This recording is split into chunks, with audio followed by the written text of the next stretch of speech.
আশা করি সকলেই ভালো আছেন, সুস্থ আছেন। আমরা পাঠ করছিলাম ঢাকাই মসলিন, ডক্টর আব্দুল করিমের লেখা। আজকে আমাদের দ্বিতীয় পর্ব হতে যাচ্ছে। আজকে আমরা জানব মসলিনের বুনন প্রণালী সম্বন্ধে। আমি একটু পাঠ করব আর কি। মসলিনের বুনন প্রণালী আমাদের এটি দ্বিতীয় অধ্যায় এই বইয়ের। তো যাই হোক, আমরা শুরু করি। মসলিনের বুনন প্রণালী।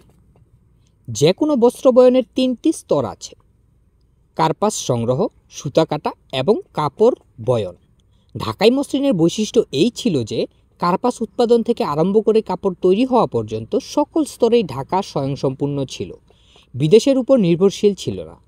ঢাকার মাটিতেই কার্পাস জন্মাতো, ঢাকার তাঁতিরাই সুতা কাটত এবং বস্ত্র বয়ন করত। অনেক ক্ষেত্রে চাষি নিজেই তাঁতির কাজ করত এবং তাঁতি নিজেই ছুতার মিস্ত্রির কাজ করে নিজের তাঁত তৈরি করত। তাঁত তৈরির জন্য বিশেষ কোনো বিদেশি জিনিসের প্রয়োজন ছিল না, কারণ তাতে ব্যবহার উপযোগী কাঠ বাঁশও ঢাকার বুকেই জন্মাতো। সামান্য লোহার প্রয়োজন হলেও দেশজ লোহা তার প্রয়োজন মেটাতে সক্ষম ছিল। তবে ঢাকার তাঁত এত সাধারণভাবে নির্মিত হতো যে কাঠ এবং বাঁশ এবং ছোট এক টুকরো লোহা তার প্রয়োজনের জন্য যথেষ্ট ছিল। তাঁতের জন্য কোনো দালান কোঠারও দরকার ছিল না, কারণ বছরের অর্ধেক কাল খোলা আঙ্গিনাতেই তাঁতের কাজ চলত। প্রয়োজন অনুভূত হলে তাঁতির নিজ বাসগৃহে তাঁত সরিয়ে নেওয়া বিশেষ দুরূহ কাজ ছিল না।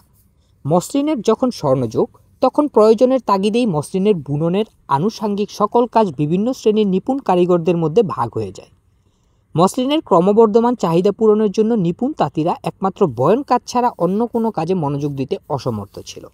সুতরাং একদল লোক উত্তরোত্তর বেশি কার্পাস উৎপাদনে মনোযোগ দেয়, অন্যদের কেউ হয়তো সুতা কাটা বা তাঁত নির্মাণে বা কাপড় বয়নে আত্মনিয়োগ করে। ফলে কার্পাস থেকে আরম্ভ করে কাটা সুতা বা তাঁত ইত্যাদি সকল কিছুই বাজারে বেচা কেনার জন্য মজুদ থাকত। যাই হোক, একথা অনস্বীকার্য যে ঢাকাই মসলিন পুরোপুরি দেশজ শিল্প, একমাত্র রপ্তানি ছাড়া আর কিছুর জন্যই ঢাকাই মসলিন বাইরের জগতের উপর নির্ভরশীল ছিল না। কার্পাস উৎপাদন ও সংগ্রহ। মসলিন বুননের উপযোগী সকল কার্পাস ঢাকা জেলা ও পার্শ্ববর্তী এলাকাতেই জন্মাতো। সাধারণত পূর্ব বাংলায় সর্বত্রই কম বেশি কার্পাস উৎপন্ন হতো। এই সব কার্পাস দুই ভাগে বিভক্ত ছিল: ফুটি ও বয়রাতি।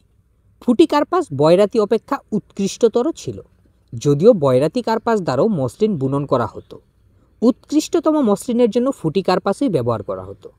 কার্পাস ঢাকা জেলার অন্যতম প্রধান কৃষিজাত দ্রব্য ছিল, কিন্তু উৎকৃষ্টতম কার্পাস, যা সূক্ষ্ম মসলিনের নিতান্ত অপরিহার্য উপকরণ ছিল, তা শুধু মেঘনা নদীর পশ্চিম তীরে সামান্য ভূভাগেই ভালো জন্মাতো।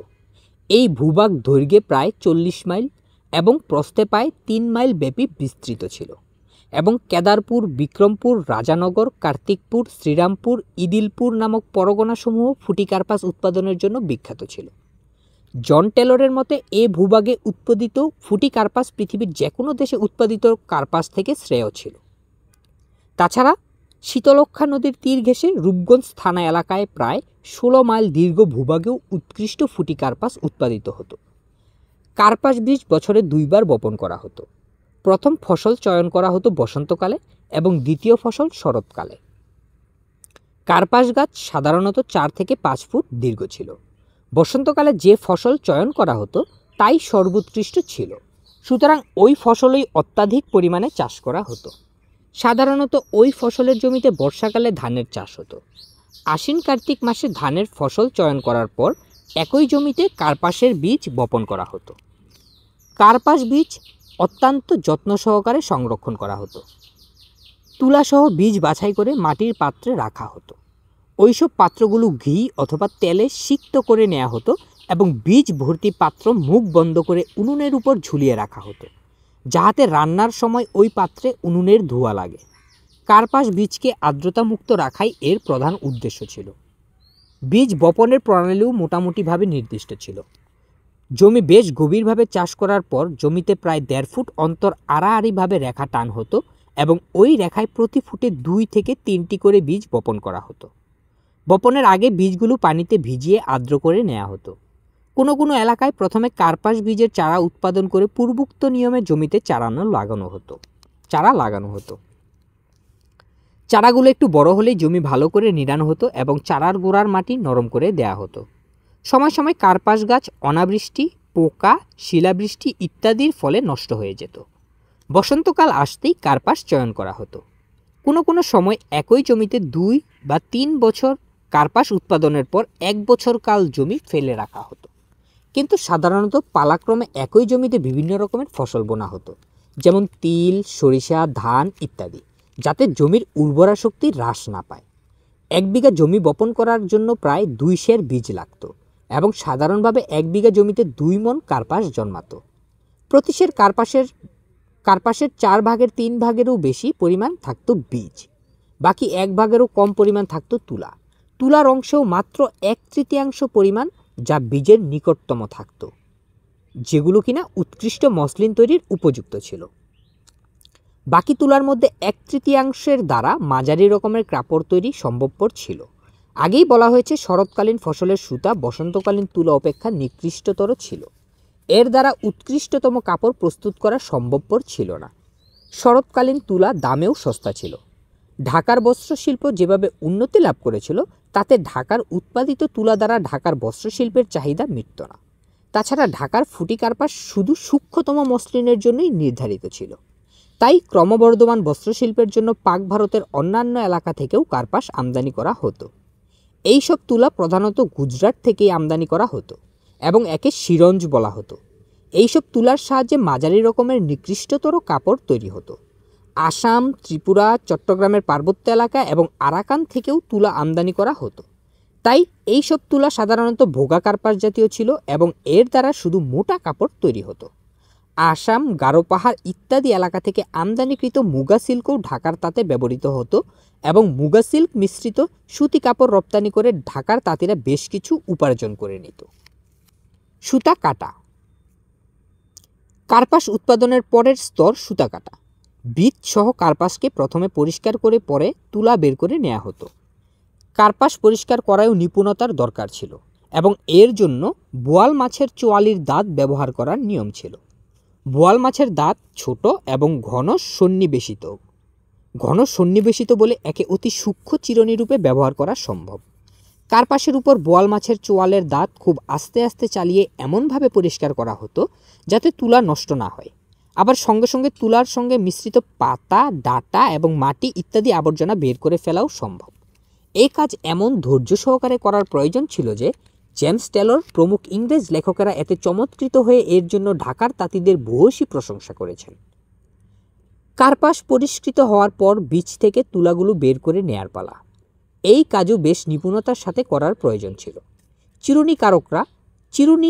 চিরুনি করা কার্পাস একখানা কাঠের তক্তার উপর রেখে তার উপর আস্তে আস্তে একটি সরু লোহার কাঠি এমনভাবে এদিক ওদিক চালানো হতো যাতে তুলা বের হয়ে যায় অথচ বীজ নষ্ট না হয়।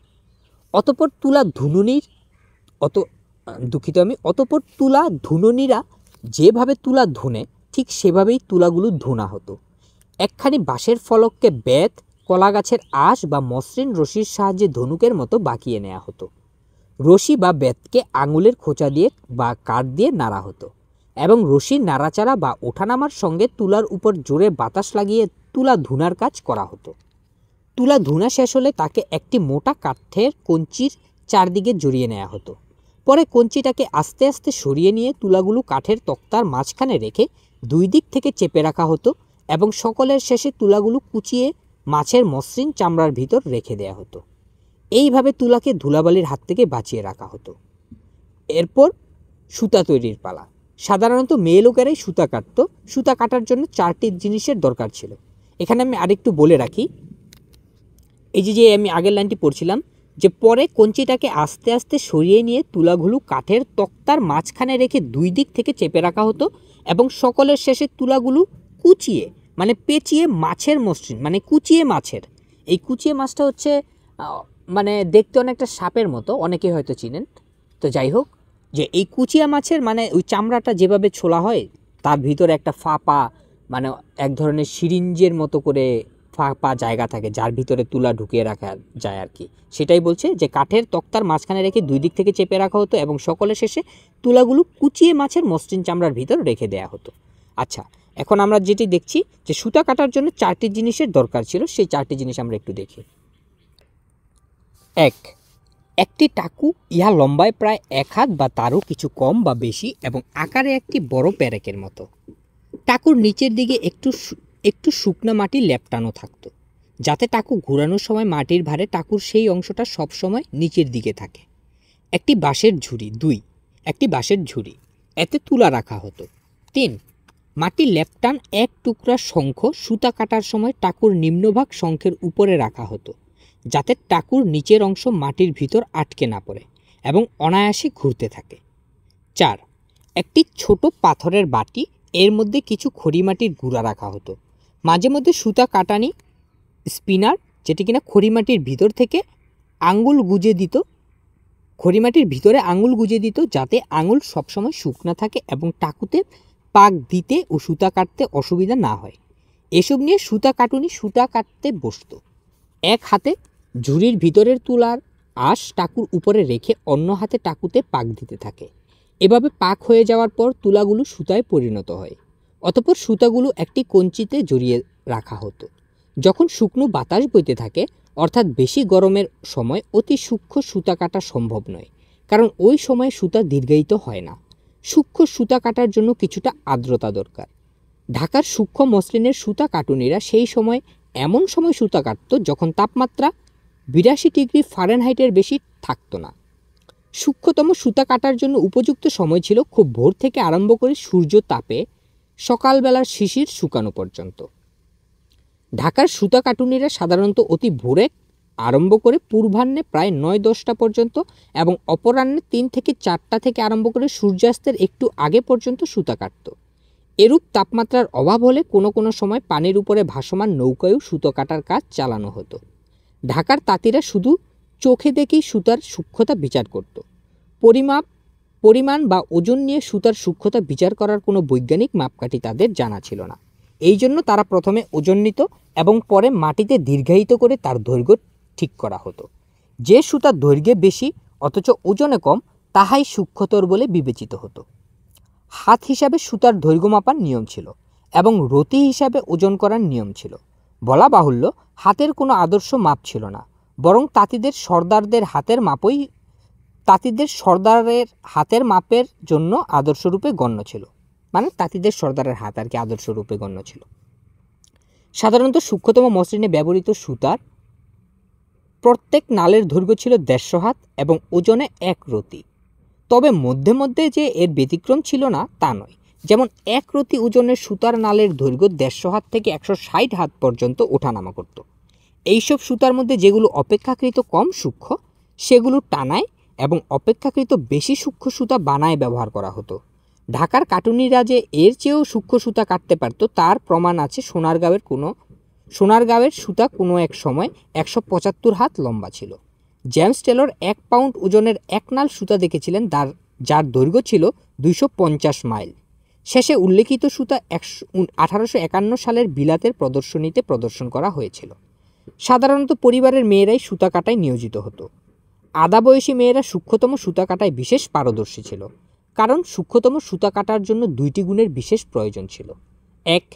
প্রখর দৃষ্টিশক্তি। 2. হাতের আঙুলের প্রখর চেতনা শক্তি। এই কারণেই কম বা বেশি বয়সী মেয়েদের পক্ষে সূক্ষ্মতম সুতা কাটা সম্ভবপর ছিল না। একজন মেয়ে সারা সকাল টাকুতে কাজ করে 1 মাসে মসলিনের ব্যবহার উপযোগী মাত্র আধা তোলা সুতা কাটতে পারত। এতেই বোঝা যায় মসলিনের সুতা কত সূক্ষ্ম ছিল এবং সুতা কাটার জন্য কতখানি পরিশ্রমের প্রয়োজন ছিল। 1800 সালে জন টেলর বলেছেন যে ওই রকম নিপুণ কাটুনির সংখ্যা খুব বেশি ছিল না। ঢাকায় মাত্র 3 জন, সোনারগাঁওয়ে 6-7 জন এবং জঙ্গলবাড়ি ও বাজিতপুরে প্রায় 20 জন সূক্ষ্মতম মসলিনের সুতা কাটার উপযুক্ত নিপুণ সুতা কাটুনি ছিল। কিন্তু যেহেতু পরিবারের মেয়েরা পারিবারিক অন্যান্য কাজেও ব্যস্ত থাকত, সে কারণে সাধারণত ওই পরিমাণ সুতা কাটাও খুব কম মেয়ে লোকের পক্ষে সম্ভব ছিল। উপরের আলোচনায় দেখা যায় যে ঢাকায় উৎপাদিত কার্পাস দ্বারা তৈরি হতো এবং ঢাকার নিপুণ কাটুনিরা ঢাকার কার্পাসকে সূক্ষ্ম সুতায় পরিণত করত। প্রশ্ন ওঠে, ঢাকাই মসলিনের সূক্ষ্মতা কি শুধু দেশে উৎপাদিত উৎকৃষ্ট কার্পাসের ফল, না ঢাকার নিপুণ কাটুনিদের ক্ষমতাই এর সূক্ষ্মতার মূল কারণ? লাইনটি আমি আবার পড়ছি। প্রশ্ন ওঠে, ঢাকাই মসলিনের সূক্ষ্মতা কি শুধু দেশে উৎপাদিত উৎকৃষ্ট কার্পাসের ফল, না ঢাকার নিপুণ কাটুনিদের ক্ষমতাই এর সূক্ষ্মতার মূল কারণ? ঢাকায় নিযুক্ত ইংরেজ বাণিজ্য বিষয়ক কর্মচারী যে কমার্শিয়াল রেসিডেন্ট জন টেলর 1800 সালে মন্তব্য করেছেন যে ঢাকায় উৎপাদিত কার্পাসের সঙ্গে পৃথিবীর অন্য কোথাও উৎপাদিত কার্পাসের তুলনা হয় না। ঢাকাই কার্পাসের উৎকর্ষের কারণস্বরূপ তিনি বলেন যে সমুদ্রের নিকটবর্তী হওয়ায় সমুদ্রের পানি মেঘনা নদীর দুই কূলে বছরে কয়েক মাস প্লাবিত রাখে। মেঘনা নদীর দুই কূলকে বছরে কয়েক মাস প্লাবিত রাখে এবং এর ফলে যে পলিমাটি জন্মে তা কার্পাস উৎপাদনের জন্য বিশেষ উপাদেয়। সামুদ্রিক বাতাসও কার্পাস উৎপন্নের বিশেষ সহায়ক বলে জন টেলর অবশ্য সরাসরি বলেননি। আমি দুঃখিত, লাইনটা আমি আবার বলছি। সামুদ্রিক বাতাসও কার্পাস উৎপন্নের বিশেষ সহায়ক। জন টেলর অবশ্য সরাসরি বলেননি যে ঢাকায় উৎপাদিত কার্পাসের উৎকর্ষই ঢাকাই মসলিনের সূক্ষ্মতার মূল কারণ, কিন্তু তার মতে ঢাকাই কার্পাস পৃথিবীর সকল কার্পাসের চেয়ে শ্রেষ্ঠ ছিল। ডক্টর রুক্সবার্গও বলেছেন ঢাকার ফুটি কার্পাস অন্যান্য কার্পাসের চেয়ে উৎকৃষ্ট ছিল।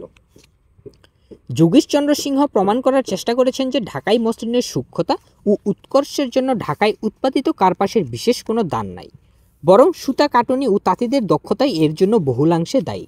প্রায় লেখকই মনে করেছেন যে ঢাকাই কার্পাস খাঁটি আঁশ বিশিষ্ট ছিল, কিন্তু প্রকৃতপক্ষে ঢাকার ফুটি কার্পাস লম্বা আঁশ বিশিষ্ট ছিল, কারণ ফুটি কার্পাস সূক্ষ্ম সুতা তৈরির জন্য অত্যন্ত উপযোগী ছিল। কারণ ঢাকাই ফুটি কার্পাসের আঁশ অন্যান্য অঞ্চলে উৎপাদিত কার্পাসের আঁশের চেয়ে সূক্ষ্মতর এবং অধিকতর মসৃণ ও মুলায়েম ছিল। কোনো লেখক বলেছেন যে ঢাকার বয়রাতি কার্পাসের দ্বারাই সূক্ষ্মতম মসলিন তৈরি হতো, কিন্তু কথাটি সত্যি নয়। 1788 সালে ঢাকাস্থ ইংরেজ বাণিজ্য বিষয়ক কর্মচারী দ্ব্যর্থহীন ভাষায় বলেছেন যে ফুটি কার্পাস দ্বারাই মসলিন তৈরি হতো। তাছাড়া যোগীশচন্দ্র সিংহ মহাশয় কৃষ্ণকুমার বসাক নামক একজন ভদ্রলোকের সাক্ষাৎ পেয়েছিলেন, যিনি অল্প বয়সে নিজে মসলিন তৈরি করতেন। সিংহ মহাশয় তাকে ওয়াট এর wild and cultivated cotton plants of the world নামক পুস্তিকায় ছাপান ঢাকাই ফুটি কার্পাসের চারাগাছের একটি ছবি দেখলে বসাক মহাশয় স্বীকার করেন যে ওই কার্পাসই মসলিন তৈরির জন্য উত্তম ছিল। ডক্টর রুক্সবার্গ ফুটি কার্পাসের উৎকর্ষের কয়েকটি কারণ দিয়েছেন।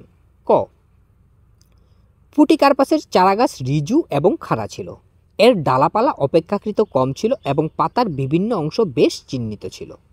সম্পূর্ণ চারাগাছটি লাল রঙের ছিল, এমনকি পাতার বোটা এবং ভিতরকার রেখাগুলো। এর ফুলের ডাঁটাগুলো লম্বা ছিল এবং পাপড়ির বহিপ্রান্তও লাল রং বিশিষ্ট ছিল। এর সুতার আঁশ অধিকতর লম্বা, অধিকতর মুলায়েম ও সূক্ষ্ম ছিল। ঢাকার ফুটি কার্পাস নিঃসন্দেহে উৎকৃষ্ট ছিল, কিন্তু এ সত্ত্বেও মনে করা হয় ঢাকাই মসলিনের উৎকর্ষ ও সূক্ষ্মতা বহুলাংশে নির্ভর করত সুতা কাটুনি ও তাঁতিদের দক্ষতার উপর। অনেক ইউরোপীয় লেখক ঢাকাই মসলিনের সুতা কাটুনিদের বহুশী প্রশংসা করেছেন। তাদের মতে এরকম সূক্ষ্ম ও মিহি সুতা তৈরি, এবং তাও হাত চালিত একটি সামান্য টাকুর সাহায্যে, একমাত্র পাক ভারতীয়দের দ্বারাই সম্ভব।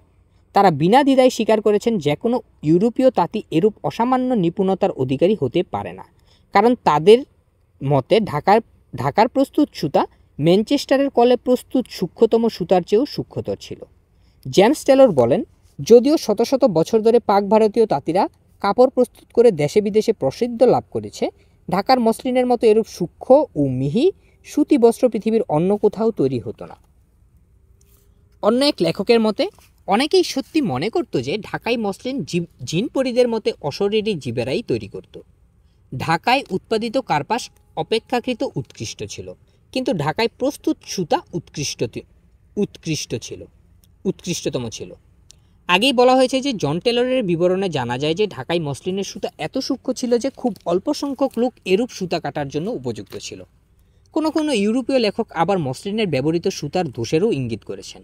যেমন ডক্টর কুক টেলর অনুবীক্ষণ যন্ত্রের সাহায্যে পরীক্ষা করে দেখেছেন যে মসলিনে ব্যবহৃত সুতার সবটুকু সমপরিমাণ মসৃণ ছিল না, এবং ম্যানচেস্টারের কলে প্রস্তুত সুতার চেয়ে সূক্ষ্মতর হলেও ওই সুতার চেয়ে অমসৃণ ছিল।